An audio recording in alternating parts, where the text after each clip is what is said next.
할렐루야. 한 주 동안 평안히 사셨습니까? 몇 년 전에 제가 참 몸과 마음이 다 고달팠던 좀 시기가 있습니다. 우리 성도님들에게 일일이 설명하기에는 적절치 않은 부분이 많아서 말씀드릴 수는 없겠지만 그때 제가 한 성경 구절을 읽게 되었는데 그때 당시에 저는 나름대로 열심히는 살고 있었지만 별로 사역적인 결과물들은 나오지 않고 또 다른 사람들과의 비교 때문에 많이 괴로워하고 힘들 때입니다. 그런데 이 말씀을 읽었습니다. 지혜자도 우매자와 함께 영원하도록 기억함을 얻지 못하나니 후일에는 모두 다 잊어버린 지 오래일 것이라. 오호라 지혜자의 죽음이 우매자의 죽음과 일반이로다. 이 전도서 말씀은 지혜가 분명히 어리석음보다 낫다고 말해요. 하지만 지혜자 역시 잊혀진다는 점에서는 동일하죠. 더 지혜롭다고 해서 다른 사람들에게 더 오래 기억되는 것은 아니에요. 많이 배운 사람, 적게 배운 사람, 그들의 가지고 있는 업적의 크기가 정말로 중요할까요? 왜냐하면 결국에는 다 잊혀지고 말 것이잖아요. 사람이 사는 데 있어서 중요한 게 뭡니까? 의욕이잖아요. 의욕이 있으면 또 뭔가 일어설 수 있고 할 수 있는데 저는 이 말씀을 읽다가 하나님 말씀을 읽다가 의욕이 꺾여버렸어요. 어차피 다 잊혀질 건데. 제가 지금은 웃으면서 말하지만 그때는 나름대로 심각했습니다. 성공의 열망, 명예에 대한 욕구, 성취에 대한 열정 같은 것이 부질없게 느껴졌어요. 전도서 말씀을 보면 여호와를 경외하면서 하루하루 감사하고 기뻐하면서 살라고 가르쳐 줍니다. 그런데 그 말씀이 이상하게 저에게는 그냥 자포자기식에 그냥 매일매일 쾌락에 자신을 맡겨서 살라는 것과 무슨 차이가 있는지 크게 잘 느껴지지 않는 거예요. 그래서 이후에 저의 삶이 한동안은 더 위로 올라가기 위해서 아둥바둥 노력하는 삶도 아니고 그렇다고 매일 주어지는 삶을 소소하지만 확실한 행복, 소확행, 그거 속에서 사는 것도 아니고요. 이도저도 아니고요. 그런 삶을 살았습니다. 누군가의 인정과 더 큰 사랑을 받기 위해서 더 유명해지고 싶고 대단해지고 싶은 그 욕망을 사실은 꺾기가 매우 힘들었어요. 우리 성도님들은 그런 욕망과 욕구가 없으십니까? 저는 그 시기를 지나면서 제 마음속에서 얼마나 불같이 내가 다른 사람보다 높아지고 싶은지, 내가 다른 사람보다 얼마나 유명해지고 싶은지, 얼마나 더 높아지고 싶은지 그런 욕구가 있다는 사실을 제가 그때 알았어요. 그런데 하나님 말씀에 순종하려고 보니까 그것들을 꺾어야 된대요. 그런데 그것이 말처럼 쉽게 꺾어지지가 않고, 그렇다고 한다면 내 인생이 도대체 무슨 의미가 있는지에 대해서 근본적인 의문을 가지게 되었어요. 한동안은 정말 그것 때문에 힘들었습니다. 지난 한 달 동안 다른 목사님들과 함께 저도 구역 파악 신방을 하면서 여러 성도님들의 이야기를 들었습니다. 핍박, 환난, 고달픔, 슬픔, 또 혹은 포기해야 되는 일들, 회한의 감정들. 이 늦은 밤 신방을 마치고 돌아가면서 성도들에게 들었던 이야기를 생각하다 보니까 마음이 짓눌려요. 그러다가 기억이라고 하는 단어가 갑자기 생각이 났습니다. 제가 갈팡질팡할 때, 삶에 별로 의욕이 없었을 때 저를 건져주었던 이 단어에 대한 하나님의 말씀, 그리고 그에 대한 교리가 생각이 났습니다. 그래서 언젠가는 한번 이 말씀을 우리 성도님들과 나눠야 되겠다고 생각했는데 오늘 그 기회를 얻게 된 것을 하나님 앞에 감사합니다. 저는 오늘 이 교훈을 우리 성도님과 나눌 텐데요, 주의 성령이 도우셔서 이 시간 여러분 각자의 마음을 꼭 두드리시고 위로하시고 새 힘을 주시기를 주님의 이름으로 간절히 빕니다. 본문의 말씀의 배경인 시편 25편에 대해서 우리가 먼저 살펴봐야 되는데요, 시편 25편은 어떤 시일까요? 다윗이 지은 이 시편은 위기 상황에서 하나님께 도움을 구하는 기도로 시작합니다. 그런데 앞에도 나와 있지만 그 중심 주제는 위기에서 도움을 요청하는 것으로 끝나지 않습니다. 우리가 종이를 반으로 접은 후에 다시 펼쳐가지고 한쪽에 물감으로 무늬를 만들고 다시 접으면 어떻게 됩니까? 반대쪽에도 똑같은 무늬가 생기게 되겠죠. 이게 바로 이제 데칼코마니라고 하는 기법인데, 이처럼 시편 25편을 딱 펼쳐놓고 반으로 딱 접어버리면 11절을 중심으로 해서 양쪽이 비슷한 내용, 비슷한 구조를 가지고 있습니다. 제 개인적으로는 성도님들에게 어려운 단어를 쓰는 걸 별로 안 좋아해서 개인적으로는 1, 2, 3, 2, 1 구조다. 이해가 되십니까? 1, 2, 3, 2, 1. 조금 더 이해가 잘 되시죠? 그래서 그런 구조라고 제가 표현하기도 합니다. 이러한 히브리시의 구조에서 핵심은 항상 어디에 있냐면 중심부에 있어요. 접었다고 하면 그 접은 그 부위요. 그게 몇 절이냐면 11절이에요. 11절이 중심인데 11절의 내용은 뭐냐 하면 자기 죄악이 크기 때문에 주님의 이름으로 용서를 해달라고 하는 사죄를 청원하는, 죄의 용서를 구하는 그런 기도가 바로 이 시의 중심에 자리 잡고 있습니다.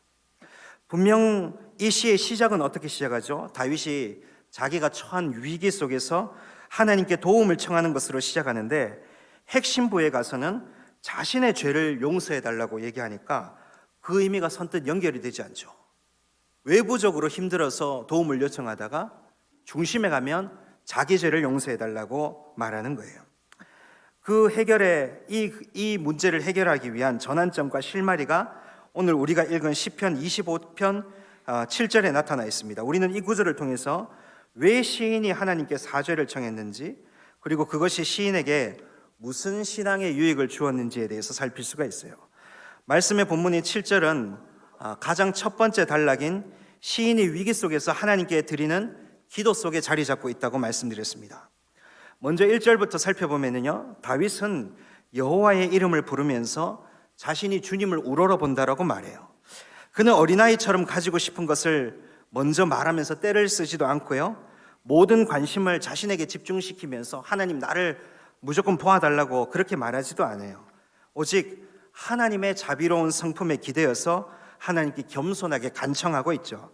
그가 이렇게 도움을 바라면서 우러러 보는 일은 마치 품꾼이 삭을 기다리는 마음과 동일한 거예요. 신명기 24장 15절에 이 내용이 잘 나타나 있습니다. 그 품삯을 당일에 주고 해진 후까지 미루지 말라. 이는 그가 가난함으로 그 품삯을 간절히 바람이라. 그가 너를 여호와께 호소하지 않게 하라. 그렇지 않으면 그것이 내게 죄가 될 것임이라. 이 하루 벌어서 하루 먹고 사는 인생에게 그 일당이라고 하는 것은 너무 소중하고 간절하잖아요. 지금 다윗은 간절한 마음으로 하나님의 도우심을 바라고 있습니다. 그가 무슨 도움을 바라고 있습니까? 왜 그가 주님을 의지합니까? 왜냐하면 그가 지금 원수 때문에 수치를 당할 위기를 겪고 있는 거예요. 2절에 그 내용이 나옵니다. 부끄럽지 않게 해달라고 말해요. 3절에는요, 수치를 당하지 않게 해달라고 말합니다. 20절에서도 역시 수치를 당하지 않게 해달라는 표현이 있습니다. 우리는 이 수치라고 하는 단어에서 무엇을 떠올려야 되냐면 하나님 앞에서 패역함과 우상 숭배를 인해서 이스라엘이 이방인들의 침략을 당하고 또 그들의 땅과 그들의 사람들과 하나님의 성전이 부끄러운 일을 당하는 것을 그런 장면을 떠올려야만 합니다. 다윗 또한 자신의 이전의 역사에서 그런 일들을 겪었죠. 가나안 땅, 그 이스라엘 땅과 또 그리고 그들의 백성들과 그리고 성전이 더럽히심을 당하는 일들을 다윗도 경험했고 들었고 보았어요. 그러니 다윗은 이 내용을 잘 알고 있었죠. 다윗이 이 시를 노래할 때 삶의 자리가 정확히 무엇인지 우리는 알 수가 없어요. 그는 지금 자신이 원수들에게 다만 그는 지금 자신이 원수들에게 수치를 당하는 일과 그리고 이스라엘 전체가 환난을 당하는 일을 동일시하고 있습니다. 잠시 21절과 22절 말씀을 살펴보겠습니다. 내가 주를 바라오니 성실과 정직으로 나를 보호하소서. 하나님이여 이스라엘을 그 모든 환난에서 속량하소서. 이 시편이 이 두 말씀으로 닫아지게 되는데 먼저 뭐라고 얘기합니까? 나를 보호하소서라고 얘기해요. 이 시편은 사실 21절까지는 계속 자신을 건져달라는 얘기로 가다가 마지막 절에 가면은 이스라엘을 환난에서 속량해 달라는 말씀으로 마치게 돼요. 그러니 지금 다윗은 무엇과 무엇을 동일시하는 겁니까? 자신을 구원하는 일과 이스라엘을 속량하는 일들을 똑같이 보고 있는 거예요. 동일시하고 있는 것입니다.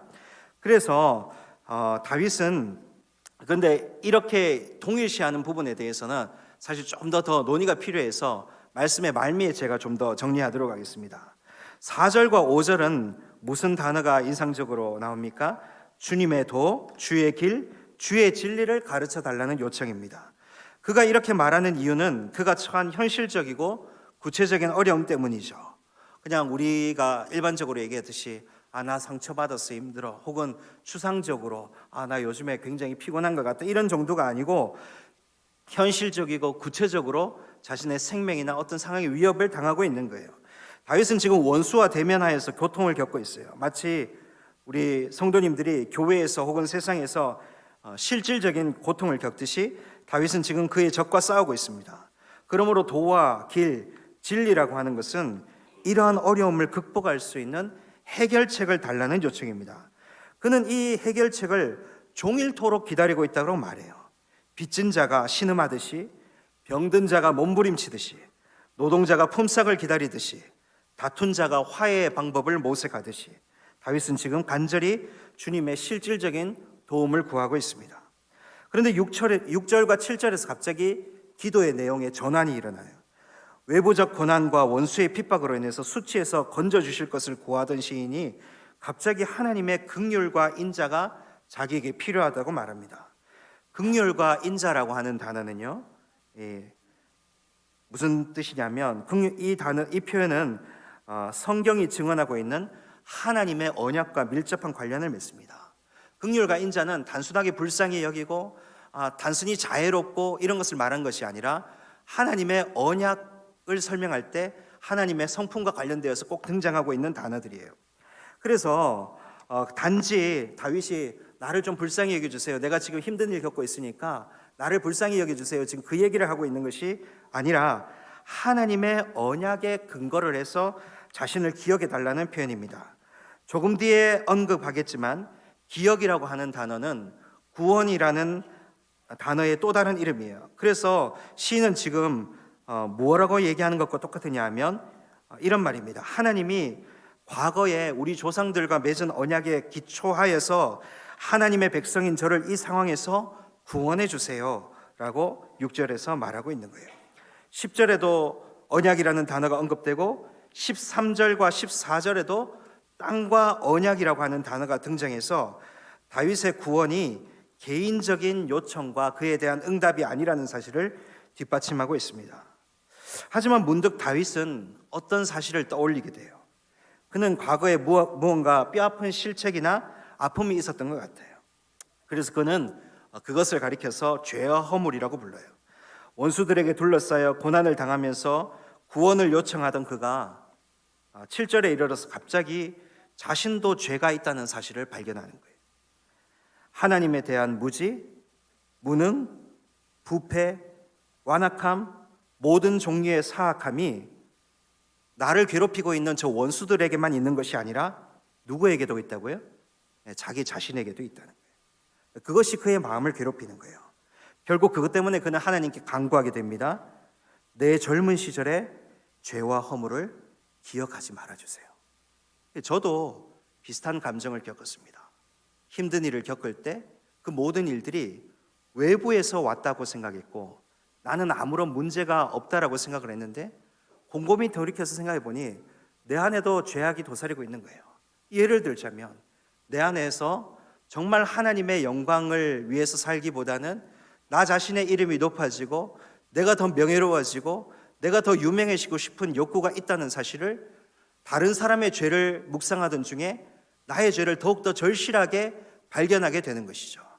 사랑하는 성도님들, 우리가 어떤 일들로 인해서 힘들고 고통스러워할 때 그 기간들이 그저 손해를 보는 기간이 아니기를 주님의 이름으로 간절히 빕니다.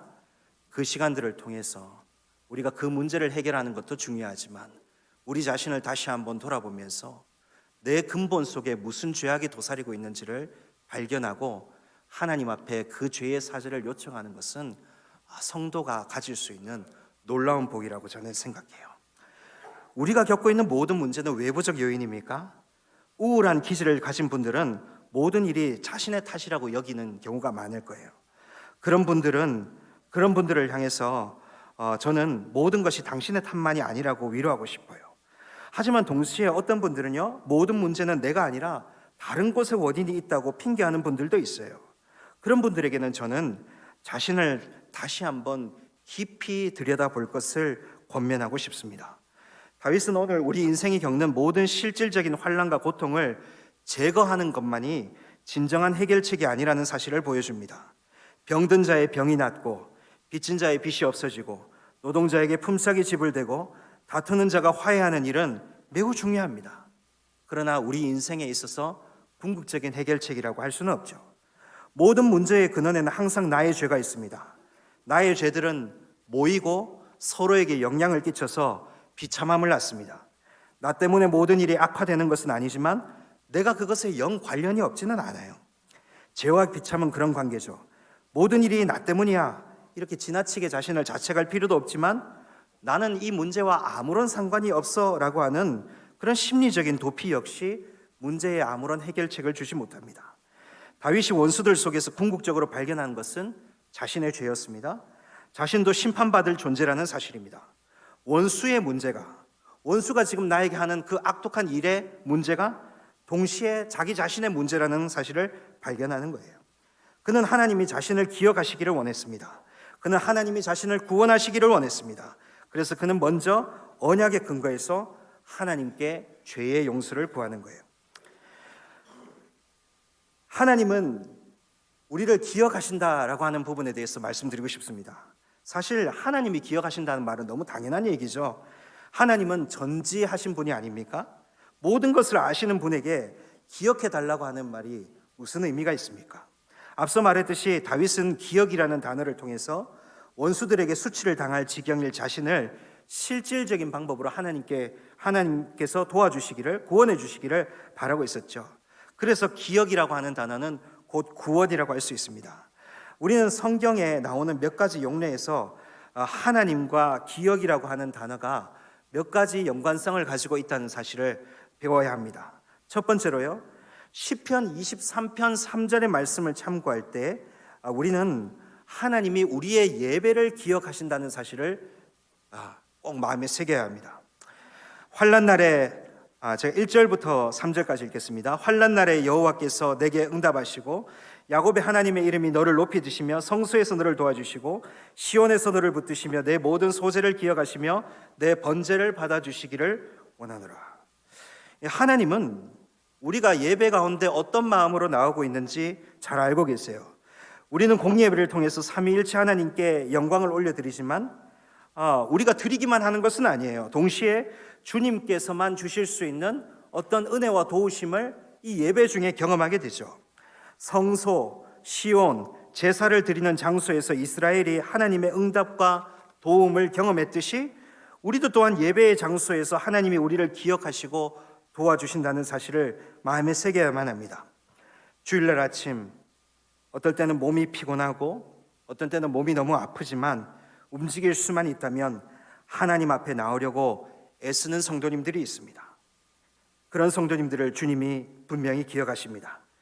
일주일 동안 가진 고민과 세상사에 치여서 눈물 자국이 마르지도 않았지만 예배로 발걸음을 옮긴 분들을 주님께서 분명히 기억하십니다. 정성스레 미리 주일을 준비하고 경건한 마음과 기대로 참석한 대부분의 성도님들이 있다면 더 말할 것도 없이 주님께서 반드시 여러분들을 기억하시리라고 저는 확신합니다. 다윗은 주의 도와 길 그리고 진리를 간절하게 사모했죠. 말씀의 교훈이 당장의 어려움을 직접적으로 해결하는 것처럼 보이지는 않지만 그러나 그는 그것이 자신의 문제의 궁극적이고 완전한 해결책이라고 믿었기 때문에 그렇게 기도한 거예요.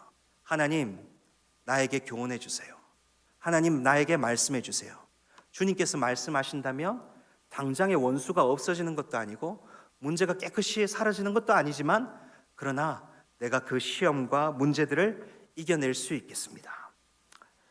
우리 역시 말씀이 우리의 금전적인 문제를 바로 해결해 주지 못하고 관계의 문제를 즉각적으로 개선하지 못하고 병과 고통의 문제를 바로 해결해 주지 않는 많은 경고를 목격하게 됩니다. 하지만 하나님의 말씀은 분명히 우리에게 은혜를 끼치고 우리로 하여금 그 상황에서도 하나님을 찬송할 수 있도록 또한 우리 자신이 그 상황에서 더욱더 겸손하게 낮아져서 주님을 앙망하며 살 수 있도록 도와줍니다. 우리는 지난 주일 그리고 혹은 수요일 금요 기도에 말씀 들었던 것을 금방 잊어버립니다. 저만 잊어버립니까? 네, 금방 잊어버려요. 하지만 하나님은 우리의 예배를 잊지 않으시죠. 하나님을 우러러보는 모두에게 하나님은 반드시 하나님의 말씀으로 위로하시고 우리에게 은혜의 선물을 베풀어 주세요. 이 은혜를 충만히 누리실 수 있기를 주의 이름에 의지하여서 간절히 빕니다. 두 번째로 하나님은요, 언약을 기억하시는 분이십니다. 앞서 다윗이 여러 표현과 언약이라는 단어의 직접적인 언급을 통해서 하나님이 그의 조상들과 맺은 이 약속을 기반으로 구원을 청하고 있다고 말씀드렸습니다. 하나님은 언약을 얼마나 소중히 여기시고 이를 신실하게 지키실까요? 다음에 성경 한 구절만 소개하겠습니다. 시편 105편 42절 말씀입니다. 이는 그의 거룩한 말씀과 그의 종 아브라함을 기억하셨음이로다. 시편 105편은 생각보다 길어요. 그래서 이 시편을 읽어보면요, 시인은 아브라함과 이삭과 야곱의 하나님이 그들과 맺은 언약에 대해서 말씀합니다. 언약 때문에 하나님은요, 그 이후로도 이스라엘을 인도하시고요, 요셉을 준비시켜서 애굽에 들어가게 하시고요, 애굽 가운데서 보호하시고 모세와 아론을 준비하셔서 애굽에 재앙을 일으켜서 하나님의 능력과 위엄을 드러내시고 광야 가운데 불과 구름 기둥으로 인도하시며 만나와 메추라기를 통해서 그리고 심지어는 반석에서 물을 내시면서까지 하나님의 백성을 돌보셨음을 증언합니다. 그리고 42절 말씀에서는 이 모든 일이 하나님이 자신이 스스로 하신 거룩한 말씀의 무게 때문에, 그리고 또 그가 아브라함을 기억하기 때문이라고 증언하고 있습니다. 여기서 기억이라고 하는 단어는 곧 아브라함과 맺은 언약을 의미하죠. 하나님은 약속을 잘 기억하시고 잊지 않으시는 분입니다. 그분은 약속을 어기지 않으시며 어길 필요도 없습니다. 참 신이신 하나님의 권위와 그 말씀의 무게는 참으로 무겁죠. 그의 말씀은 곧 그 자신이고 반드시 실현되는 것입니다. 다윗은 그래서 개인에 대한 어떤 동정심으로 하나님의 도우심을 구하지 않아요. 오히려 하나님이 그의 조상들과 주도적으로 그리고 일방적으로 맺으신 언약, 이스라엘은 그리고 곧 하나님의 백성은 하나님께서 지키신다라고 하는 그 마음, 그리고 하나님이 하나님의 백성들을 결코 수치스럽게 하지 않으실 것이다 라고 하는 말씀에 근거를 해서 자신을 기억해달라고 요청하는 거예요. 세 번째로 하나님은 구원받을 자와 심판받을 자를 정확히 기억하십니다. 누가복음 23장 42절은 우리 주님이 어떤 권위를 가지신 분이신지 우리에게 정확히 가르쳐 줍니다. 이르되 예수여 당신의 나라에 임하실 때에 나를 기억하소서. 십자가의 한 강도는 예수님이 죄가 없으신 분이라는 사실을 고백하면서 위와 같이 주님이 자신을 기억해 달라고 부탁드렸어요. 십자가에 달린 예수가 자신과 함께 곧 죽어서 모든 것이 끝날 것이라고 생각한다면 이런 말을 할 필요가 없죠. 그러나 그는 그리스도께서 죽음으로 끝나는 것이 아니라 하나님의 나라의 통치자가 될 것이라고 마음속으로 어떤 그런 느낌을 가졌던 것 같아요. 그런 믿음을 소유하게 되었습니다. 그래서 자신을 기억해 달라고 말하고 있어요. 이는 이전에 자신이 살았던 강도의 삶의 그 죄, 그 모든 것을 던져버리고 주님께 구원을 요청하는 말이었습니다. 이 말씀에서 우리는 예수 그리스도께서 정확히 우리에게 진정한 생명과 사망을 선포할 수 있는 분이심을 발견합니다. 우리 주님은 천국의 통치자이십니다. 믿으십니까? 동시에 우리 주님은 지옥의 통치자이십니다. 하나님은 구원받을 이와 아닌 이들을 정확히 아십니다. 저와 여러분의 이름이 반드시 주님께 기억될 수 있기를 주의 이름으로 간절히 빕니다. 하나님이 기억하지 않으신다는 내용에 대해서 또 말씀을 나누기를 원합니다. 다윗은 하나님이 자신을 기억하시기를 구했죠. 그가 주의 교훈을 받기를 원한다는 사실을, 또한 언약에 근거하여 자신을 도우시기를, 마지막으로 자신을 이 모든 영적이고 육적인 환난으로부터, 특히 자신의 큰 죄로부터 구해 주시기를 바라면서 하나님께서 자신을 기억해 주시기를 구했습니다. 하지만 동시에 그는 하나님이 기억하지 않으시기를 구하기도 했습니다. 바로 젊은 날의 죄와 허물을 기억하지 말아달라는 부탁이죠. 그것이 구체적으로 무슨 죄를 의미하는지는 중요하지 않습니다. 오히려 원수의 문제에서 자신의 죄의 문제로 인식의 전환이 일어났다는 것이 훨씬 중요하죠. 다윗은 원수를 경계하고 그들로 인해 수치를 당할지도 모르는 상황에서 그들의 그러한 강포에 분노하는 기준이 저 사람 잘못됐어, 저 원수 잘못되었어 라고 말하는 그 기준이 자신에게도 적용될 수 있다는 사실을 느꼈습니다. 육신적으로 원수에게 구원을 기대했던 마음이 확대되어서 보다 근원적으로 자신이 하나님으로부터 죄의 용서를 받지 않으면 안 된다는 사실을 기억합니다. 시편 25편 18절과 19절의 말씀이 이를 직면합니다. 나의 공고와 환난을 돌보시고 내 모든 죄를 사하소서, 내 원수를 보소서, 그들의 수가 많고 나를 심히 미워하나이다. 다윗은 자신의 고통이 자기 자신의 죄와 외부 세력인 원수의 공격 모두에 기인한다는 사실을 인정하고 있어요. 그는 자신의 죄와 또 외부적인 공고와 환난이 연결되어 있다고 보는 거예요. 죄는 지고 가기에는 너무 무거운 거죠. 그래서 그는 지금 자신의 죄 문제와 씨름하고 있습니다. 그래서 더 이상 견딜 수 없기에 그는 자신의 지난날의 모든 죄와 허물의 문제를 주님 앞에 내어놓고 이를 제발 기억하지 말아달라고 하나님께 간구하고 있습니다. 하나님은 죄를 미워하는 분이세요. 하나님은 저와 여러분들의 죄에 분을 내세요. 하나님은 반드시 그에 대하여 심판하십니다. 우리는 진노한 하나님의 손에 붙들린 죄인들이에요. 누구도 피하거나 예외가 될 수 없습니다. 하이델베르크 요리문답 신문은 이에 대해서 하나님께서 불순종과 반역을 형벌하지 않고 지나치는 일은 결코 없으며 우리 원죄와 자범죄 모두에 대해서 이 세상과 이후로 영원히 의로운 심판으로 형벌하실 것이라고 일갈합니다. 누군가 하나님의 사랑과 자비에 대해서 말하면서 변명하는 이들이 있다면 하이델베르크 요리문답 제11문을 보세요. 거기서는 이렇게 말합니다. 하나님은 참으로 자비하신 분이시지만 동시에 의로우신 분입니다. 죄는 하나님의 지극히 높으신 어미를 거슬러 짓는 것이므로 하나님의 공의는 이 죄에 대해서 최고의 형벌, 곧 몸과 영혼에 영원한 형벌을 내릴 것을 요구합니다. 다윗은 자신이 처한 육신적인 어려움을 해결해 달라고 기도하다가 이것보다도 자기 자신도 동일하게 하나님의 심판 앞에서 영원한 형벌에 직면해 있다는 사실을 민감하게 깨달았던 그런 믿음의 선배죠.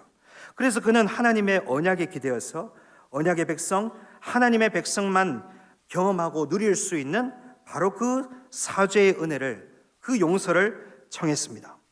이 놀라운 사실이 누가복음 1장에 등장하는데 누가복음 1장에는 사가랴의 예언이 나옵니다. 사가랴는 누굽니까? 세례 요한의 아버지.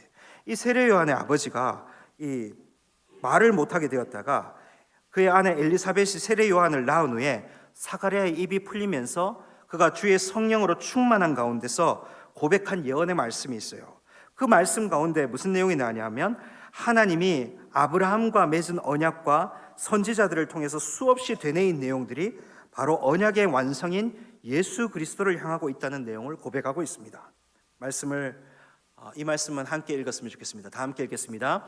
이것은 주께서 예로부터 거룩한 선지자의 입으로 말씀하신 바와 같이 우리 원수에게서와 우리를 미워하는 모든 자의 손에서 구원하시느니라.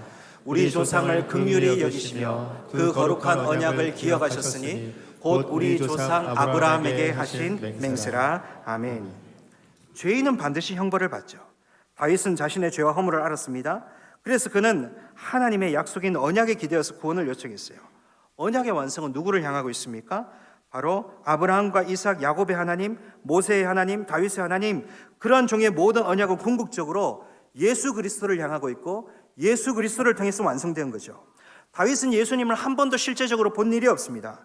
그러나 그가 하나님의 언약을 믿었다는 그 사실이, 그 언약을 통해서 죄의 용서를 구했다는 사실이 곧 누구에게 죄의 용서를 비는 일이었습니까? 누구의 은혜를 기대하는 일이었습니까? 바로 예수 그리스도 오실 메시아에게 자신의 죄를 고하고 그 용서를 구하는 일과 동일한 일이었다는 사실입니다. 죄는 중보자 예수 그리스도 외에 해결할 수 있는 분이 없죠.